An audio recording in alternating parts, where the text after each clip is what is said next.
Hello students, welcome back once again in our maths class Sachin square के साथ। आज हम अपनी एक्सरसाइज को और आगे बढ़ाएंगे, कॉन्सेप्ट को और आगे बढ़ाते हैं। और आई होप कि आपने पिछली वीडियो जो मैंने टाइप्स ऑफ क्वाड्रिलेटरल की प्रॉपर्टीज को पढ़ाया था तो आपने उसको देखा होगा। तो आपने क्वाड्रिलेटरल की सारी प्रॉपर्टीज कितने टाइप्स के होते हैं और कितने टाइप्स के क्वाड्रिलेटरल हैं और उनकी सारी प्रॉपर्टीज अब आपने समझ चुका है। आई होप नहीं पढ़ा है तो एक बार फिर से देख लीजिए। ठीक, आज हम आपको बताएंगे कुछ पॉलीगन्स की कुछ अलग चीजों, ध्यान समझिए।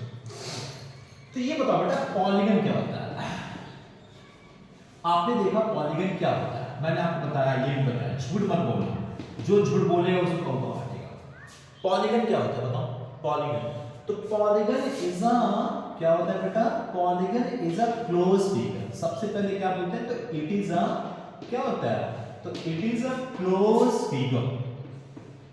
क्लोज फिगर ये एक प्रकार का क्लोज फिगर होता है, लेकिन क्लोज कैसे होगा? लाइन सेगमेंट से होगा। किससे होगा बेटा?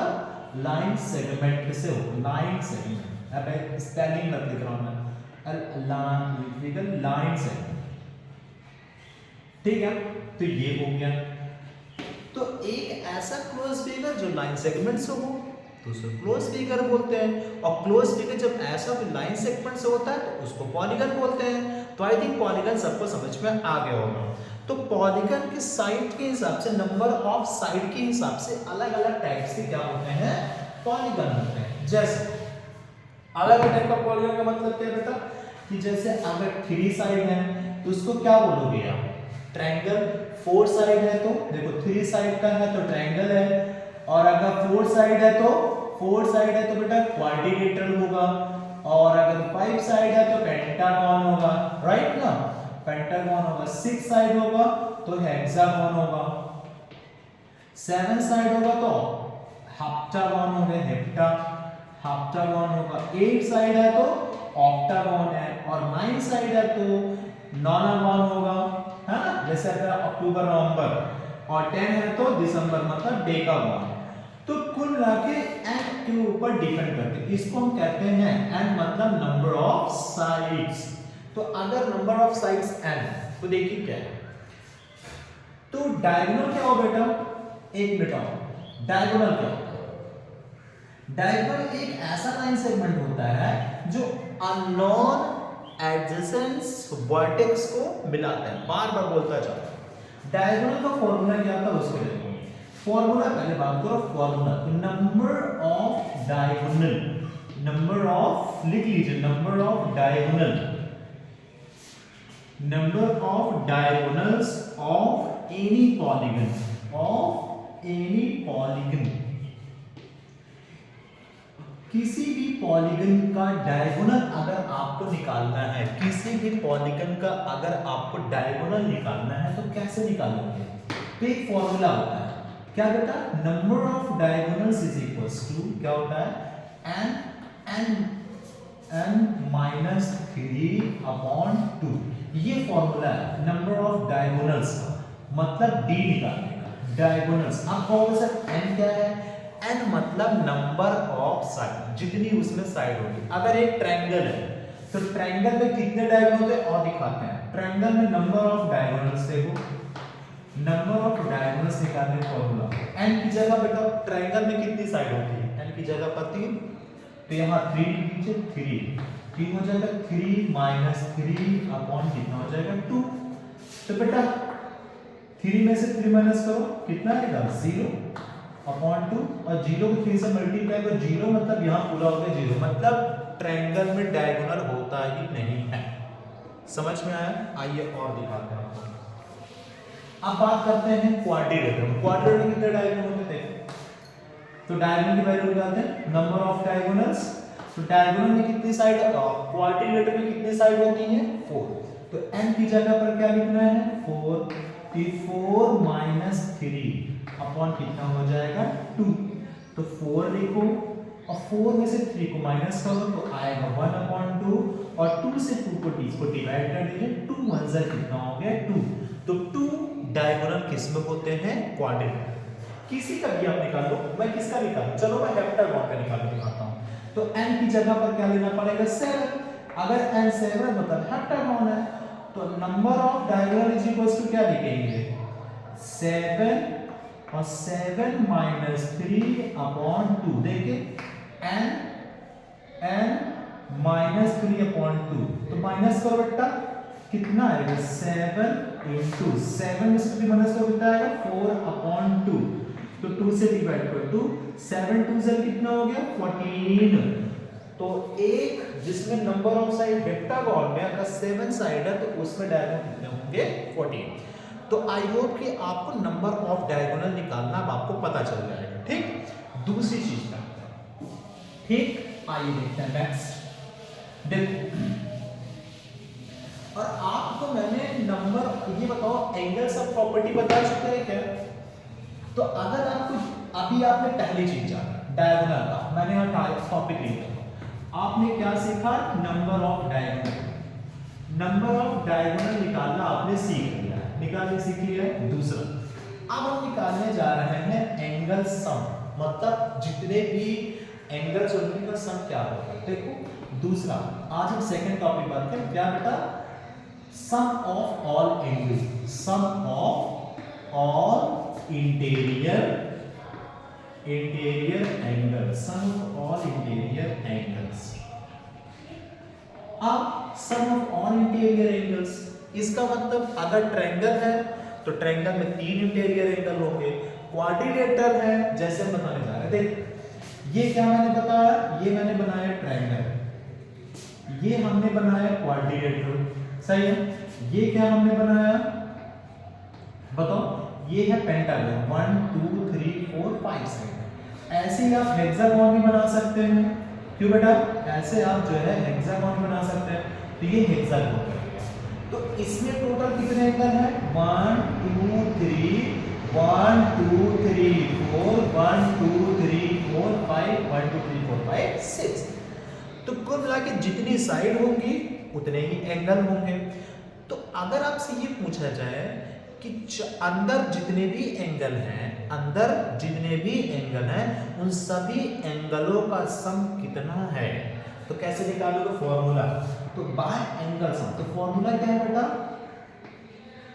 फॉर्मूला लिखो क्या बेटा तो सम क्या लिखेंगे इसका फॉर्मूला होता है n माइनस क्या होगा बेटा इसका फॉर्मूला याद करो क्या होता है n माइनस 180 डिग्री है इनटू क्या लिखोगे 2 क्या यही फॉर्मूला होता है चेक करो बेटा क्या यही फॉर्मूला होता है अब अगर आपको निकालना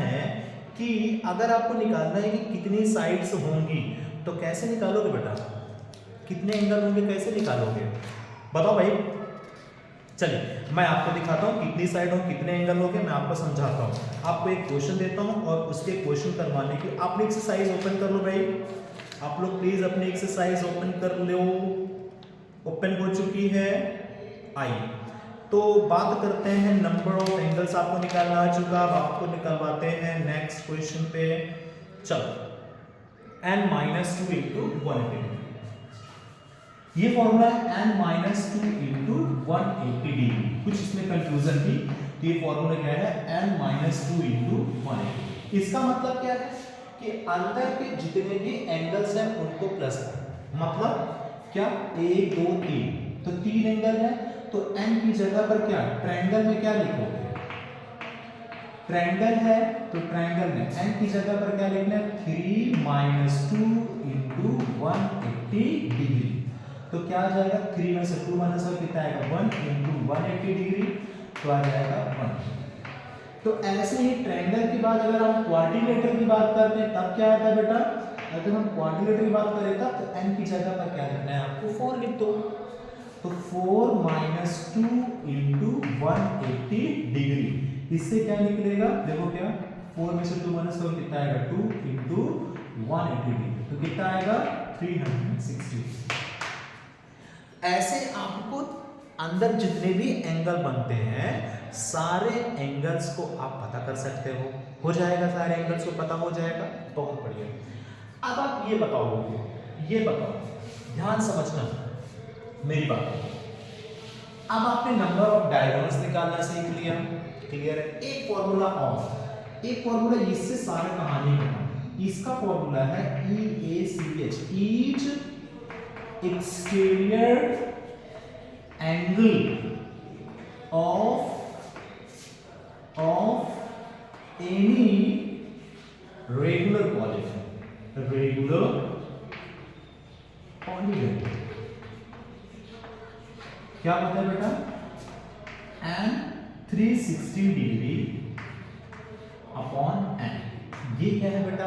अच्छा एक बात और समझना, कोई भी पॉलीगन है तो अंदर का जो इंटीरियर एंगल होता है उसका फॉर्मूला आपको निकाल लिया कि अंदर जितने भी एंगल है उनके सब का सम कितना होगा, n-2 इंटू 180 डिग्री। एक बात और बताता हूं कि बाहर जो एंगल बन रहा है, देखो ये इसका बाहर है, ये इसका बाहर है और ये इसका बाहर, देखो 1 2 और अगला 3 एंगल 1 2 3, ये एंगल क्या है, एक्सटीरियर एंगल है। तो क्वाड्रिलेटरल बेटा पेंट, चाहे जैसा भी पॉलीगन हो, चाहे जिस शेप का पॉलीगन हो, सभी शेप के एक्सटीरियर एंगलों का सम 360 डिग्री ही होता है। मतलब चाहे पेंटागन हो, चाहे हेक्सागन हो, चाहे हेप्टागन हो, जितने भी बाहर के एक्सटीरियर एंगल होंगे उन सभी का सम 360 डिग्री होगा। ठीक, चलो तो अब अगर हम आपसे कहें, देखो बेटा ये मैं क्या मानने जा रहा हूं, ध्यान समझिए, ये क्या है, ये क्या बनाया है, ये मैंने बनाया पेंटागन 5 साइड है, जिसमें मैंने कहा सारी साइड आपस में क्या है बेटा, इक्वल है, इक्वल। तो ये बताओ 5 इंटीरियर एंगल है तो 5 एक्सटीरियर एंगल भी तो होगा, और कैसे, तो आप इसको बढ़ा दीजिए। ठीक, मैं एक इधर से 1, फिर इसको 2, इसको 3, इसको 4 और इसको 5, देखिए बढ़ा दिए 1 2 3 4 5, तो टोटल कितने एक्सटीरियर एंगल मिले, 5।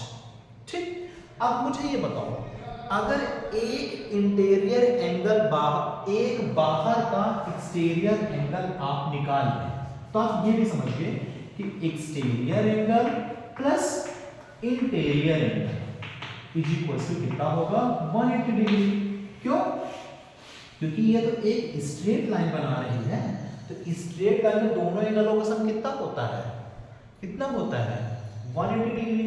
तो ये बताओ ईच एक्सटीरियर एंगल का फॉर्मूला क्या है, 360 डिग्री अपॉन एन, यहां लिखिए 360 degree upon n plus interior angle is equal to 180 degree. तो बेटा अगर आपको इंटीरियर एंगल निकालना है तो कैसे करोगे, उधर ले जाके माइनस करोगे, तो लिख दो each exterior angle is equal to कितना, 180 degree minus 360 degree upon n. ये कर देंगे तो आपको क्या निकलेगा, ईच इंटीरियर एंगल। तो अब आपको एक एक्सटीरियर और एक इंटीरियर एंगल भी आपको निकालना आ गया। अब मैं एक्सरसाइज कर रहा हूं, देखना एक्सरसाइज समझते जाना है। तो फॉर्मूला क्या क्या हो गया, फॉर्मूला लिखते एक बार, एक बार यहां पर फॉर्मूला लिख देते हैं, जैसे आपके लिए आसान है। डायगोनल का फॉर्मूला क्या था बेटा, बताओ, डायगोनल फॉर्मूला क्या था, n-3 अपॉन 2, ये डायगोनल था। दूसरा sum of interior angle, sum of interior angle का फॉर्मूला क्या है, बताओ भाई, n-3 इंटू 180 डिग्री, यही था, n-2 इंटू 180 डिग्री ना, ये था।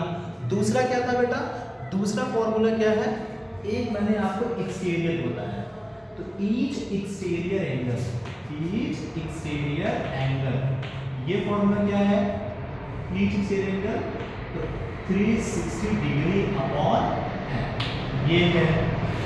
ठीक, और इंटीरियर को कैसे निकालेंगे, 180 डिग्री में से माइनस कर देंगे। मेरे पास एक एक्सरसाइज, मेरे पास 11.2 है, जिसमें कह रहा है कि आपको एक क्वेश्चन नंबर 1 कह रहा है, देखिए क्वेश्चन नंबर 1 कह रहे हैं आपको जो है एक एक्सटीरियर एंगल बताना है जिसमें 10 साइड है, क्या बताना है? Measure an exterior angle of a regular polygon of 10 side. Side कितनी है? 10 साइड। तो क्या पता करना है? Each exterior angle, but formula पता ही हो गया आपको, क्या है? 360 डिग्री अपॉन n होता है, n की जगह पर 10 रखो, डिवाइड कर दो, कितना आ गया? 36। क्लियर? ये ईच एक्सटीरियर एंगल आ गया। अब कह रहा है एक इंटीरियर, अब सेम ऐसे ही पूछा गया है इंटीरियर के लिए। क्वेश्चन नंबर 2, n की जगह पर दे रहा है 20 सेंट, n की जगह पर क्या बेटा है? 20 सेंट। ठीक, अब आपसे कहता है कि आपको ईच एक्सटीरियर नहीं, अब आपको इंटीरियर वाला एंगल निकालना है। तो ये बताओ इंटीरियर एंगल कैसे निकालोगे? 180 डिग्री में से इसी को क्या कर दो? माइनस कर दो। इसी को n की जगह पर क्या लिख दो? 20, तो माइनस करो, 0 0 कितना हो गया? 80, माइनस कर दो, कितना आएगा? 162 डिग्री। ये 162 किसका होगा? एक इंटीरियर एंगल, अंदर वाला एंगल। ठीक, दूसरा, तो क्या आप ऐसे ही सभी एक्सटीरियर और इंटीरियर एंगल निकाल लोगे? क्वेश्चन में बात करता हूं नेक्स्ट, इसलिए क्वेश्चन में नेक्स्ट बात कर रहा हूं 5th नंबर। देखो 5th में कह रहा है, क्वेश्चन में कह रहा है कि एक आपको दिया है एक्सटीरियर एंगल, क्या दिया है? एक्सटीरियर, उसमें साइड कितनी होगी? एक्सटीरियर एंगल दे रखा है बेटा कितना? एक्सटीरियर एंगल दे रखा है 40 डिग्री का, एक्सटीरियर एंगल 40 डिग्री। तो आपको n पूछा जा रहा है, n नंबर ऑफ साइड्स पूछी जाए, तो आपको फॉर्मूला बताया होना कि each exterior angle is equal to कितना होता है? बताओ, 360 डिग्री अपॉन n होता है, राइट? अब आपको ईच एक्सटीरियर एंगल तो पता है कितना है? 40, तो लिखो 40 is equal to 360 upon n। तो n को इधर ले, 40 की इधर ले जाओ, तो क्या हो जाएगा? n is equal to 360 degree upon कितना? 40 डिग्री, डिवाइड कर दो, कितना हो जाएगा? 4 9 36। तो n इज इक्वल टू कितना होगा? 9। तो n इज इक्वल टू किसमें होता है? नॉन। तो कौन सा कोऑर्डिनेटर होगा, कौन सा पॉलीगन होगा? नॉन होगा। निकाल लोगे? चलिए, क्वेश्चन नंबर 6 कह रहा है, एक इससे कह रहा है, एक क्वेश्चन और बचा है इसमें। How many sides does a regular polygon have? कितनी साइड रेगुलर पॉलीगन में होंगी इफ ईच इंटीरियर एंगल 168 दिया है? और सबसे पहले जो दिया होता है उसको लिख लेते हैं, सबसे पहले जो दिया है उसको लिख लेते हैं। तो कैसे दिया है? क्वेश्चन नंबर कौन सा? 6 ना। ईच एक्सटीरियर एंगल नहीं, यहाँ पर each interior angle, interior angle दे रहा है, कितना है बेटा? 168 है। अब आपको पता है कि हमारे पास जो फॉर्मूला है वो एक्सटीरियर एंगल का है, इंटीरियर एंगल का नहीं है। तो आपको तो पता है कि अगर इंटीरियर एंगल पता है तो एक्सटीरियर कैसे निकालोगे? 180 से माइनस कर दो। तो चलो 180 से माइनस कर देते हैं, कितना करेंगे? तो निकाल लो कि each exterior angle, each exterior angles कितने होंगे? 180 माइनस 168 डिग्री, माइनस करो, कितना आएगा? 12 आएगा क्या? 2 7 तो 6, ठीक 12 आ गया। ईच एक्सटीरियर एंगल कितना आ गया? 12 डिग्री का आ गया। तो चलो नंबर ऑफ साइड्स निकालते हैं। तो नंबर ऑफ साइड्स कैसे निकालेंगे? फॉर्मूला 360 में से 12 को क्या कर दो? डिवाइड कर दो। तो 12 3 तो मतलब उसमें कितनी साइड होगी? 30 साइड्स होंगी। तो n इज इक्वल टू कितना आ गया बेटा? 12 3 30 साइड्स होंगी। मतलब वो एक ऐसा क्वाड्रिलेटरल, एक ऐसा पॉलीगन होगा जिसमें n 30 होंगे। ठीक, एक्सरसाइज खत्म होती है बच्चों। आप प्लीज इसको घर पे जा करके रिवाइज करिए एक बार और फिर मुझे बताइए, मैं आपको आगे वीडियो फिर से बना देता हूँ। ठीक, अगली एक्सरसाइज प्लीज करिएगा, घर पढ़ते रहिए जरूर। कॉपी बुक निकालिए और उनको करते रहिए। मैथ्स रुकनी नहीं चाहिए आपकी, ठीक, कंटिन्यू मैथ रहनी चाहिए। मिलते हैं आपको स्टूडेंट अगले क्वेश्चन की तरफ, अगली एक्सरसाइज। तब तक के लिए थैंक यू वेरी मच।